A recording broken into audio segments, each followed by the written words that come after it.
welcome back to Brother Time. Brother Time does not offer medical, financial, or any other kind of professional advice or opinion. This is just us talking about things we want to talk about, so take it with a grain of salt. Huh. What? So I heard you say welcome back to Brother Time. Yeah, that's what AI told me to say. Okay. Okay. I had a catchphrase. I like this one. Everyone you fight is not your enemy. Everyone who helps you is not your friend. That's a quote by Mike Tyson, a man of few words. A hungry man. Very hungry. He's hungry. What do you mean by that? Well... Oh, because he bites his Never let that go. He got into a fight with Van Gogh at some point. Oh, that just connected some dots for me. Yeah, you didn't know that's how Van Gogh lost his ear, but it is. So, I'm Isaac, 5 of 10, and well, shoot, what's wrong? Is it all the text that AI gave you? It's too much. It says introduce personal anecdote or relevant fact. It didn't give you a relevant fact? No, it just said introduce.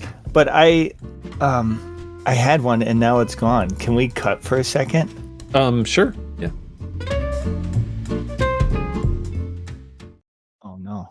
I'm Isaac, 5 of 10, and other people would say that I'm a safe driver. Actually, they would say that I drive like a grandma. Too defensive, too slow. Yeah. 90% of the time. Yeah, I'm Josh, 8 of 10, and I've got to say it'll be similar because I tend to be a safe driver. The thing is I find safe drivers kind of annoying sometimes.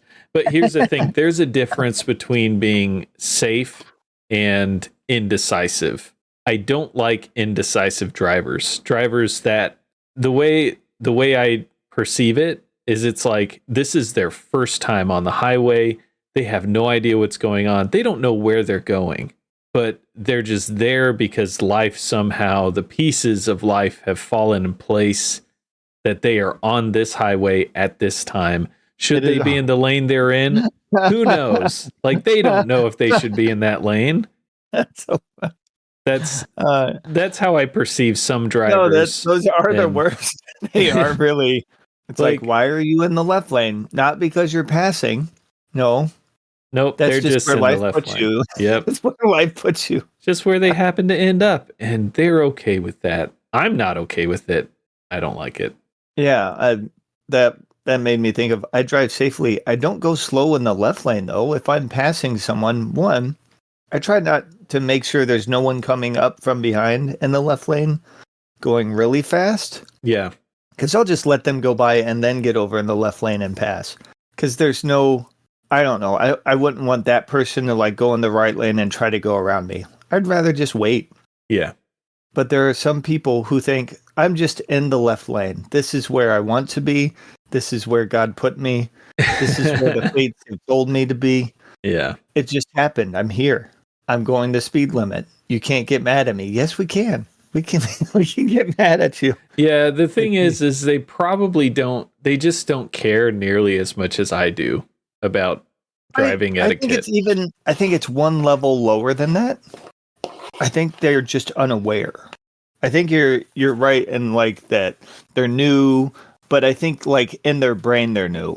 If that makes sense. Like they're just not they're babies. Aware of the world. Their brain is like a baby's brain. Empathy is not developed fully. Yeah. If you were to stand in front of them and put your hands in front of their face, they would be like, or in front of your face, they'd be like, "Where'd you go? I can't see you." There are other cars on the road, but there aren't other people. Do you know what I mean? Like there are cars on the road, but what do you mean there are people? Yeah, there are people in those cars and they have their own place they're trying to get. Yeah. I will often refer to the other cars as just cars while I'm driving, but that's mostly me. Like, I don't want to direct my anger towards people. I want to be like this Jeep, this Jeep, beep, beep.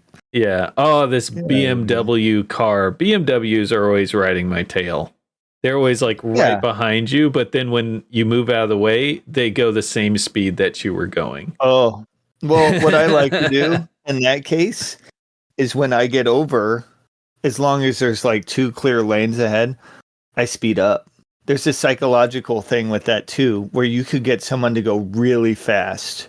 I mean, my you could get gosh. someone to go up to like over 100 miles an hour before they realize what's happening, because we can't really visually, we can't see speed that well. So when you do that, when someone's tailgating you and you get over, their instinct is to speed up, right? And the only way they're gauging their speed is by your car speed. So if you accelerate at the same time, they'll just accelerate more and more and more until they're going. Yeah, it's interesting because that's kind of the opposite of what I've noticed people do. Wait, did I phrase that right? What I mean to say is like I'll get in the right lane to pass someone who's slow. They'll speed up. Like the person in the left lane that is going slower than I want to go. Because they realized. Yeah, they're like, oh, wait. Like, and then I'll be like, I'm okay, only fine. Going 55. Get back in the left lane. And then they gradually slow back down to the original speed. It's like they don't want anyone in front of them. Life is a race and they're winning. They're winning. Yeah. And how to gauge that is to make sure you're losing. But let's lose over this break.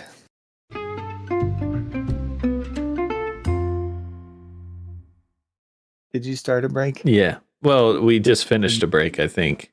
Oh man, that was quick.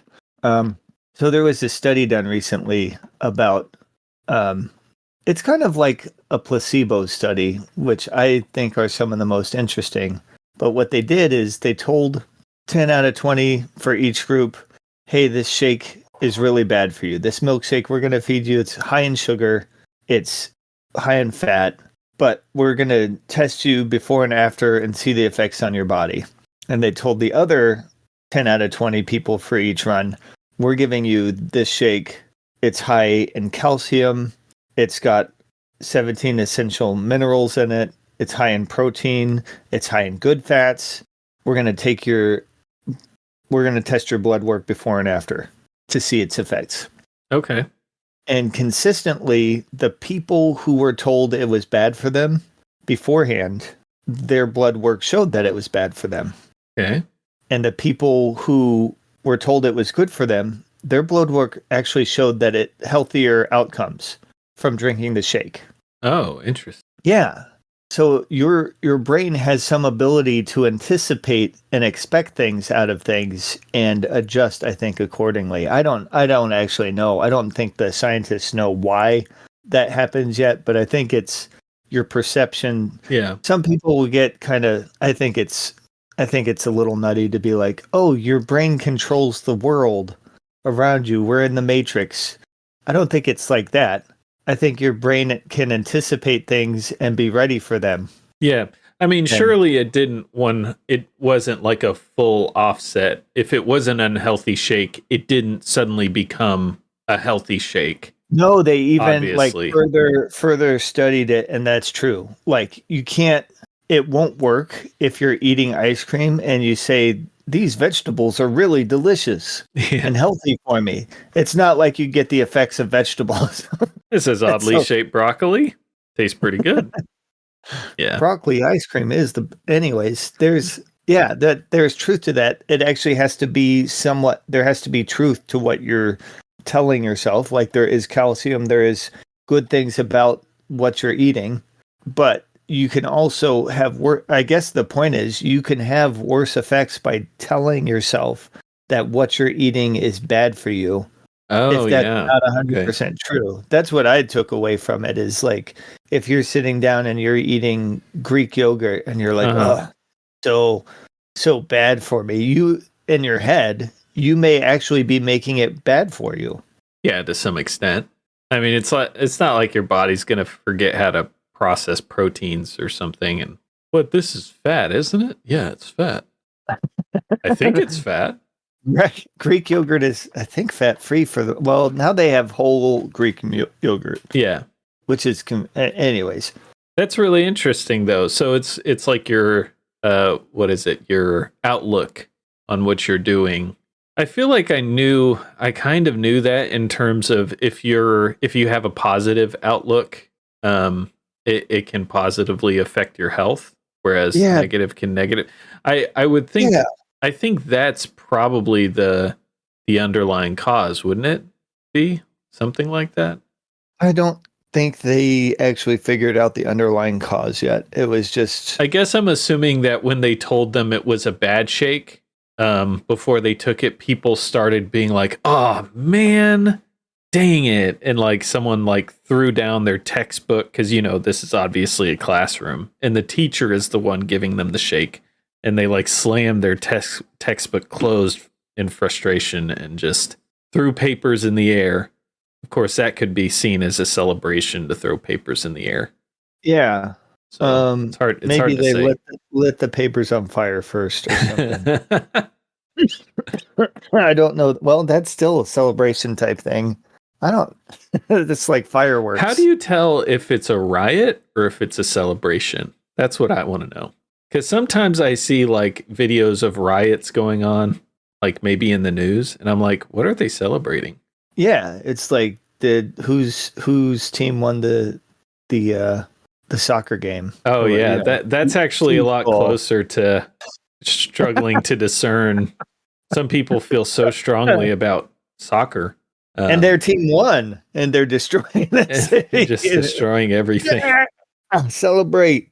They're just looking for papers to throw in the I air. wonder if there's just a lot of betting going on, and so they won a lot of money because of the win, and that's why there's. I guess I'm trying to say I don't understand sports in that extreme of a reaction, of an emotional reaction to it. I just don't. I watch games sometimes, and I'll have our team that I'm hoping wins, but I'm not, I mean, if we win or lose, I'm not going to run outside and start burning my neighbor's house down, Yeah.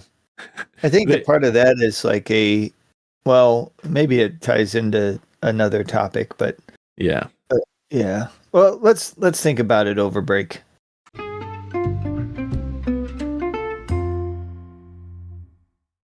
I was kind of thinking that stuff maybe happens because we like the first world lives in a certain amount of comfort, and we've like distanced ourselves from the difficulty to build this world of comfort to some degree.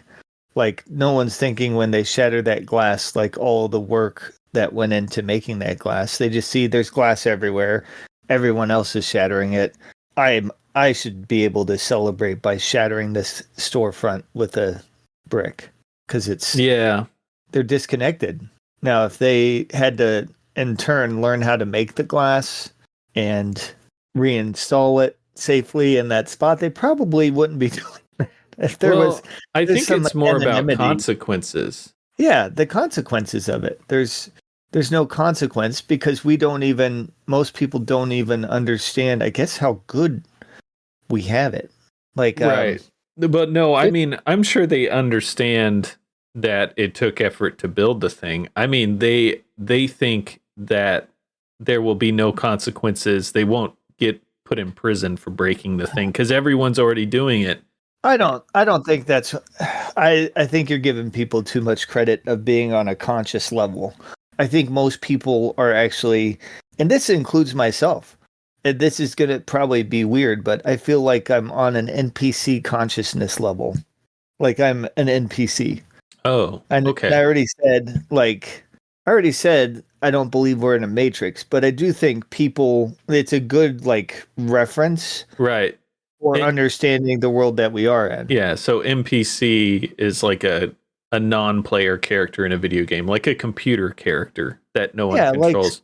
Yeah. they basically have reactionary um built-in reactions that like if Yeah. A happens then B I'll do B. And I Do feel you like do you find yourself just like walking into a wall? actually yeah, I will do that mostly to entertain my kids cuz they absolutely love it when I just walk into a wall and pretend like I didn't know it was there.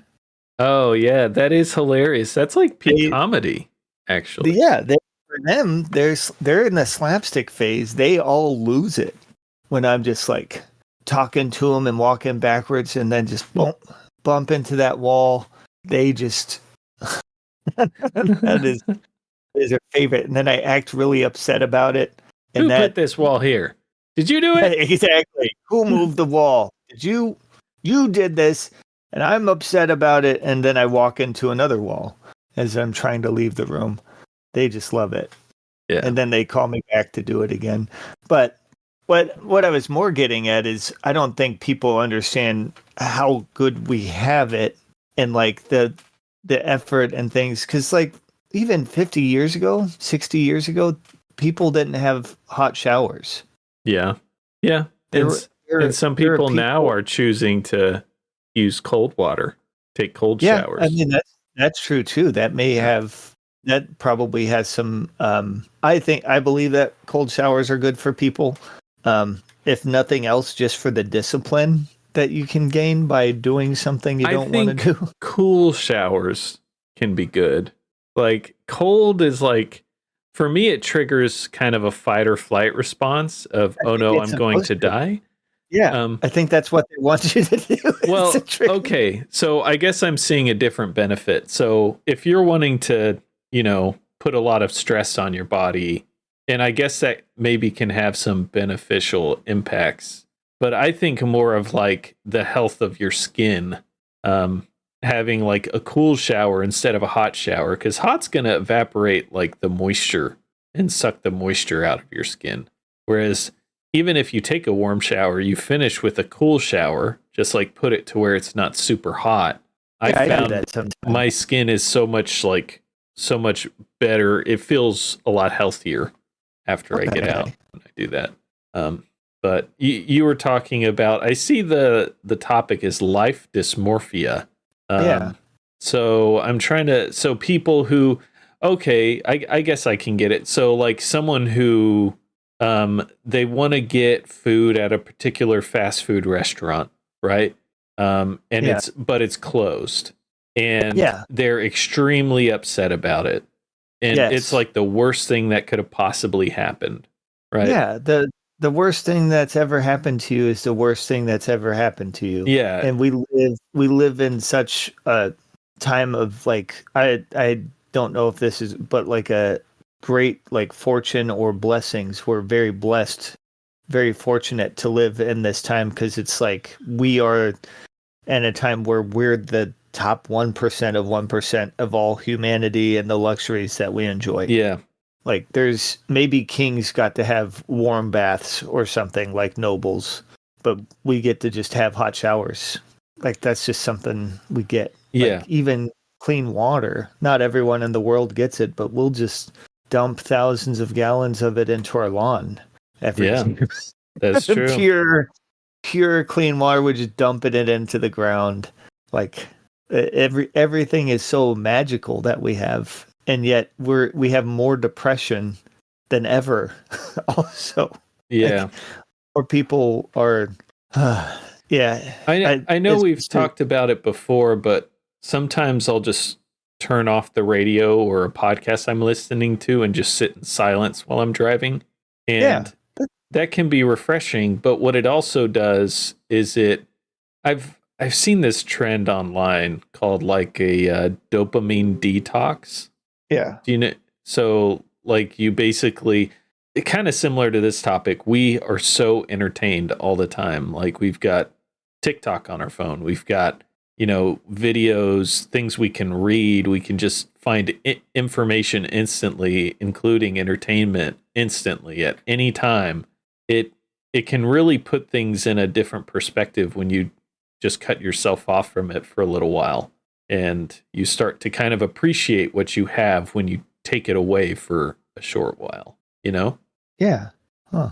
So I think perspective, I think we can gain it. So what you do is you just shut off water to your house. Don't tell anyone. And just be like, oh, what do you mean? We never had water before. And then, try to gaslight everyone into thinking it's normal. And then go turn it on and be like, what's this? coming out of the faucets. This is amazing. I don't think that's actually a terrible idea to like just go without something for a day. Anything, a TV. I think that'd be just good. Yeah.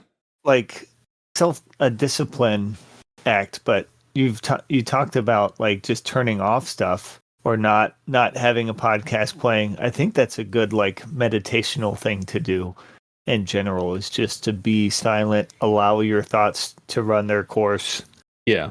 Because I think they get stored in there, your thoughts, if you don't. But I'm an NPC, so my program might be a little different. They're just in there. Yeah. But this also makes me think about our next topic, and it's a strange segue. But why are Japanese kids better at math? So related to the last topic, is it just because culturally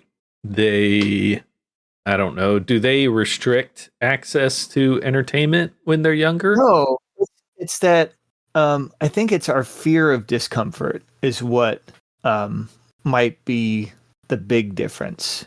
Okay, so you're not thinking about what makes them better. You're thinking about what makes us worse. Us as in Americans. Worse at math. You can see it either way. Or their ability to accept discomfort. So are they the car blocking the left lane, keeping us behind them? No, they're the person sitting behind that car in the left lane waiting patiently. They are fine with that discomfort. But they did study, like, because Japanese kids versus United States students, there's not much of a comparison as far as like they just blow us out of the water when it comes to math. It's insane how much better they are. There are mathematical terms for the comparison, but I don't understand them because I'm not Japanese. So. Oh, okay. So all the words are in Japanese when you compare. No, I mean the mathematical concepts are just too advanced, and I only have my American education. It's probably more a failure of public education. Well, yeah, and that's a common occurrence, but the real thing that they honed in on exactly what they believe is the difference. And when a student is struggling with a problem, American teachers will only let that happen for a few moments before they're like, here's the answer, or here's how you solve it. Okay. And in Japan, so it's like less than 1% of the time that happens, that children are actively struggling to solve a problem. In Japan, they've focused in on that and making that happen more often. It's about 40% of the time in class they spend struggling with a problem. So, and they're so like tuned in on how to do it, the teacher will actually give wrong answers to force the students to struggle more, to continue the struggle. So they're gaslighting. And I don't like that. But with the intent of like, here's a wrong answer, it forces them to like more intently, and I think in some cases become more reliable, because they're like, well, I got the right answer, but I didn't trust myself because someone else in authority told me different. Yeah. Now I need to be like more rigorous and redo this over and over again and see where I'm messing up. Be more thorough. Am I messing up here? No. Here they have to actively struggle for much longer. And the teachers do it intentionally to keep them in that zone of learning. And it's worked because then they get more comfortable. That's interesting. Thinking. Yeah. That's like an interesting take on education. I like the idea of training students to question, like to really, because the part where the teacher could give you a wrong answer, I mean, that happens just in general. Like that. Yeah, it does. That happens in our schools, like, because I mean, teachers aren't infallible. They can make mistakes. I think there's probably a weird power dynamic where if the kid was like, that's wrong, the teacher might take offense to it, right? Be like, well, I can't be wrong. I'm the teacher. No, you're wrong. I've been teaching for 20 years. I can't be wrong. Like that kind of, pride, I guess you could say. But I'd assume over there, it's probably understood that the teacher could give you a wrong answer, which I think that's a good understanding. That they might even do it intentionally. Yeah. That they may even, to test you further, give it, and then it's understood after the first couple times it's happened. It's like, okay, this might be them trying to mess with me, but let me double check the work. Let me struggle through this again and see if I'm, really be sure before I speak out and embarrass myself. Yeah. I think it's a good way to approach education, to teach people to think, but I don't see us adopting it here anytime soon, because I don't. Yeah. I think we've got so many issues with our public school system that, retraining everyone to approach teaching differently probably just wouldn't be feasible. Even if it's it obviously works. Yeah, I think what needs to happen, and since you brought it up, I feel okay diving into it, is giving like individual teachers a lot more freedom. Because how it's worked is there's the national level that sort of dictates how and what teachers should be teaching, right? This is the criteria. This is the outline of what your children need to learn within the 12 months, or what is it, 9 months that it's not 10 months that they're in your care. Yeah. Anyways, and then the only thing that happens at the teacher level is some accountability for doing that or not doing that. Anyways, let's think about that over break.